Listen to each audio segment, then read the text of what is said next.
It's not a second passport, it's not residency. Ultimately, it's about putting both together along with other components to get the right blueprint that is customized for what you really want in today's world. So we're talking about building a blueprint, a sovereignty stack that fits your mobility, tax, and lifestyle goals all into one place.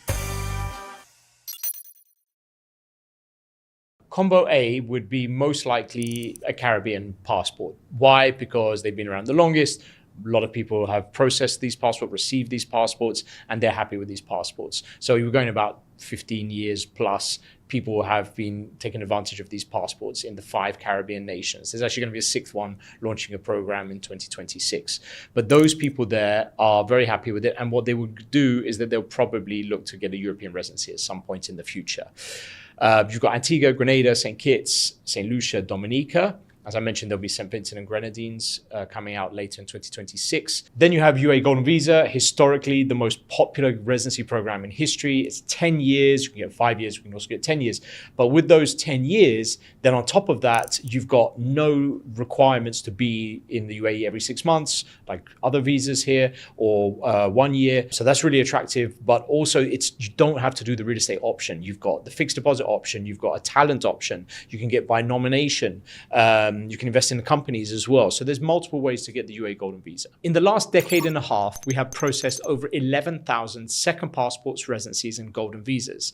And what has happened is typically in the last few years, definitely since COVID, clients have come back to us and said, I'm super happy with the second passport, but now I need a residency. I need to lock down my long-term objectives, which is settlement rights, which is Schengen access, for example. And then what they're also looking to get a UAE Golden Visa. I want to get banking access. And now increasingly more, we are looking at investment opportunities further afield. In a multipolar world, having multiple passports and residencies is the ultimate winning combo.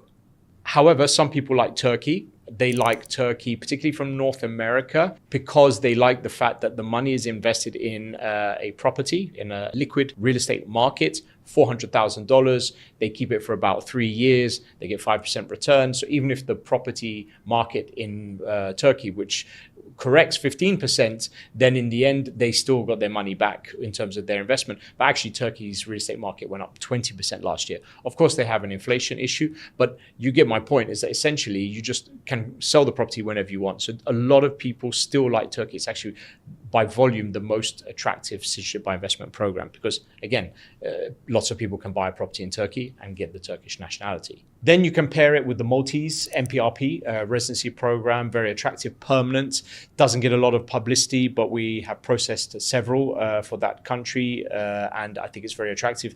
And more people, I think, will start looking at it when they see other programs getting more backed up, like Greece and Portugal. There's also another program called the Maltese GRP, which is more geared towards digital nomads. Again, another program that doesn't get the publicity as, say, for example, the digital nomad visas in Spain and Portugal. So you could layer that with your Turkish citizenship. You collect 5-6% return a year from Turkey. Meanwhile, getting that Schengen access from Malta. It wouldn't be as cheap as probably adding Latvia, but Latvia is 50,000 euros, but you have to go every single year. Whereas in Malta, you don't have to. So I think that combination probably would be interesting for a lot of people. Some people want to do the African passports. You've got Egypt, you've got Sierra Leone, you've got Sao Tome and Principe, and you have Botswana, which is going to come out in 2026. So that is attractive to people who don't want to spend so much, for example, and aren't concerned about the visa-free benefits that the Caribbean programs have. Then you add Monaco. You have to invest some money in a Monegasque bank account, and then you have to comply with other criteria to become a Monegasque resident. The issue is that you'd have to rent or own there, and both of those are not for everyone unless you actually want to be in Monaco. Here's one example.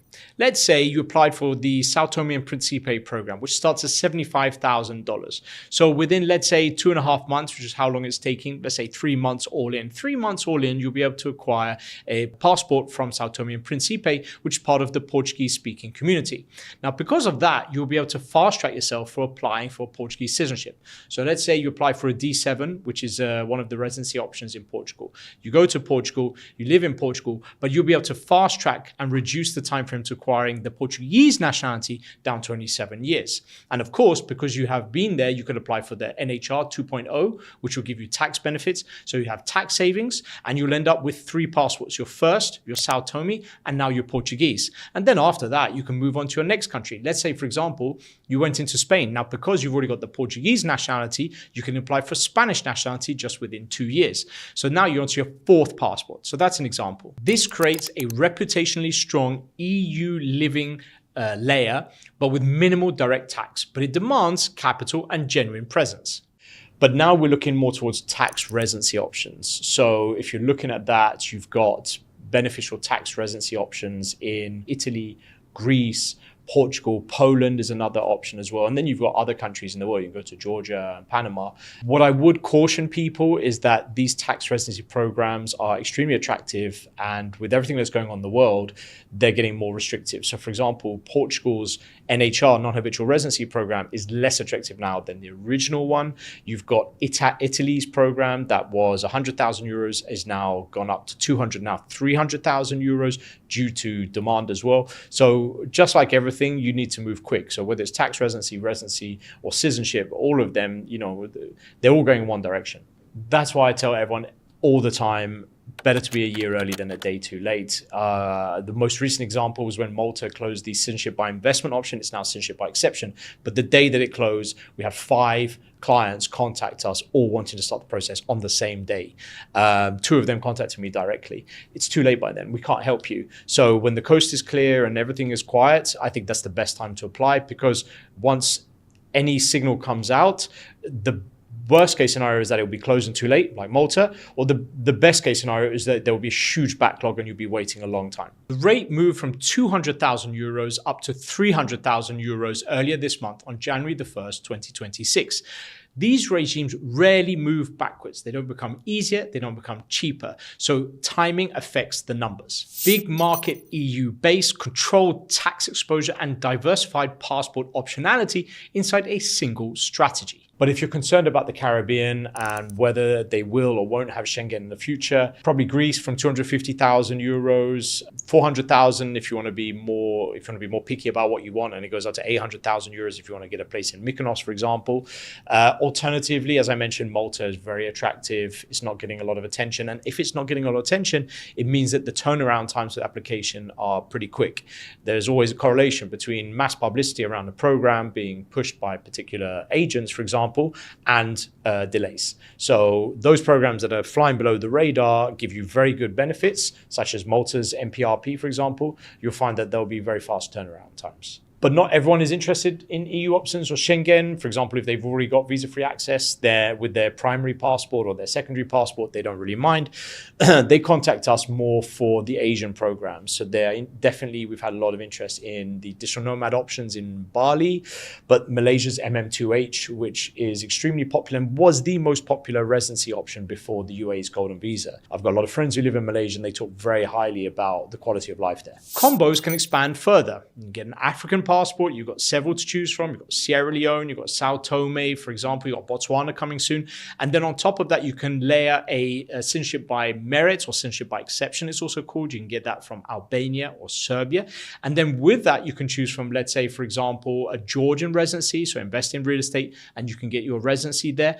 You could also get the tax residency from Georgia, very attractive to decrease all your tax on all your global income. But if you wanted something in Malaysia, just to diversify strategically between Europe, Eastern Europe, Africa, but also Asia, you can get a Malaysian or Thai residency, both of them very attractive. Territorial tax, you won't pay any tax on any of the income you generate outside of Malaysia or Thailand. So there are multiple permutations depending on the region of your preference. The EU has already said that by having a CBI in a visa-free state can potentially justify a suspension review. But they also said that to Malta. Malta then pivoted to a citizenship by merit structure, and then as a result of that, satisfied the EU. St. Kitts has already started doing the same. And let's see how that happens in the other countries. But if St. Kitts now says, by the way, we have now pivoted ourselves to become a citizenship by merit structure, then this would satisfy the EU's main concern about citizenship by investment, which is the fact that it's transactional. But if you're creating genuine ties, genuine links, then what is to say that St. Kitts now will not have to worry about EU visa-free access? And let's say the rest of the Caribbean says, you know what, we will do the same. The issue is, if you haven't already applied, then you will then have to be one of those people applying to spend physical time in the Caribbean.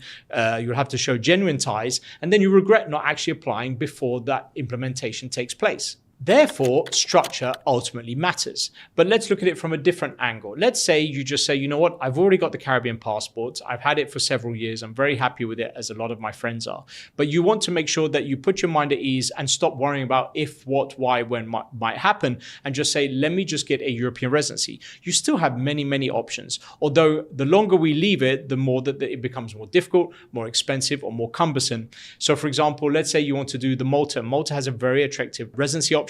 Not just the citizenship. You've also got Greece, 250,000 euros in real estate for permanent residency, extremely attractive. You have Portugal, very popular, but it's 500,000 euros. You've also got Hungary. You also have Latvia as well. So there are other options that you can take advantage of, but you can put these and layer them on top of, let's say, your African passport, your CBE passport, maybe even your citizenship by descent passport. Let's say you already got one by tracing your ancestry.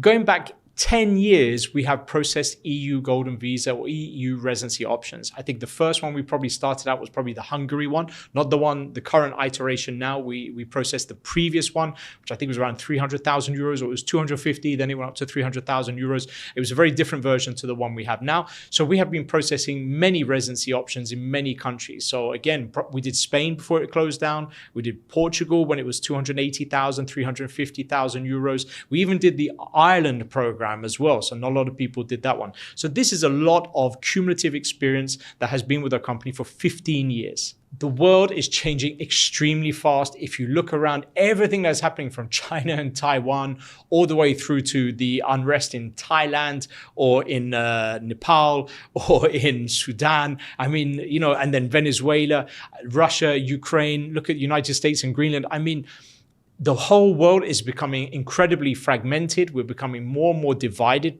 Expectations are becoming disaligned, unaligned with reality. Yeah. So book a blueprint strategy call now, where we will provide you with a full audit of your global mobility risk. We will map out your sovereignty stack in terms of which combinations you think that are best for you, and we will provide our support. The visa steps, we'll provide you with a tax strategy, asset protection, investment opportunities globally, but we will give you realistic timelines, and